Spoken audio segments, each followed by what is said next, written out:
તો હાલો આપણે YouTube family, જો આ છે ફ્રીજનું કવર, તો એ પણ હવે નીકળી ગયું છે. તો આપણે શું બનાવવાનું છે, એમાંથી નવું બનાવવાનું છે. જો આ વેલ્વેટના કાપડનું, તો કેવું બને એની ખાસ કરીને આગળ જોડાઈ રહેજો.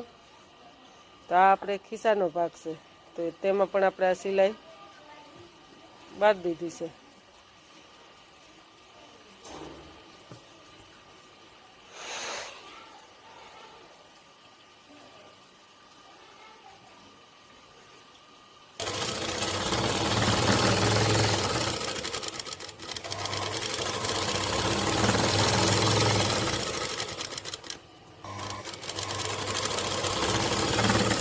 આ રીતની ખિસ્સાના ભાગમાં સિલાઈ મારી દેવાની, પછી ફરતી કોર મૂકી દેવાની.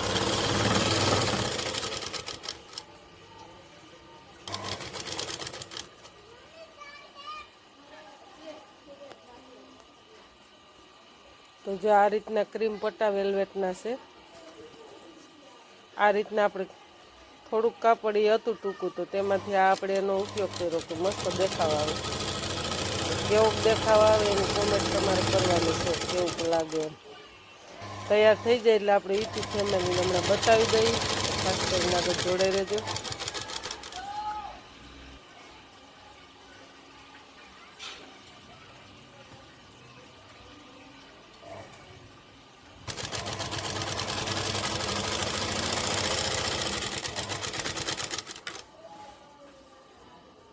આ રીતનું બે બાજુ સામી સાઈડ બે આવા પટ્ટા પોળા મૂકી દેશો, એટલે 3 બે બાજુ ફ્રીજમાં ખિસ્સા થઈ જાય. હામાં 3 ને 3 આ સાઈડ ને 3 ઓલી સાઈડ, એટલે 6 ખિસ્સા. અને હવે આપણે ફરતી કોર મૂકી દઈએ. તો જે આ બાજુ મુકાઈ ગઈ છે પટ્ટા અને ખિસ્સા થઈ ગયા કમ્પ્લીટ. હવે આ રીતે આપણે કોર મૂકી દઈએ. જોકે ક્રીમ સરસ લાગશે એવું લાગ્યું મને, મેસિંગમાં કોફી ને ક્રીમ.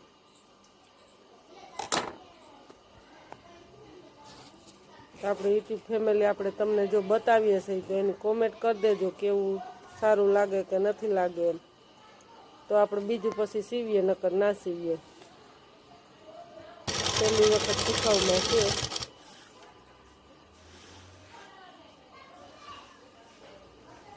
તો મને તો જોતા સરસ લાગે. ચાલો તમને બતાવી દઉં, જો કેટલું મસ્ત લાગે યુટ્યુબ ફેમિલી. ખાસ કરીને જો આ રીતનું ફ્રીજમાં તે પાથરી દેવાનું. જો આ તૂટી ગયેલું છે એના માપનું ને આવડું આ. તો હાલો આપણે એક બનાવ્યું, તો પાછું સાથે બીજું પણ બનાવવાનું આવી ગયું, તો એ પણ બનાવ્યું છે. જો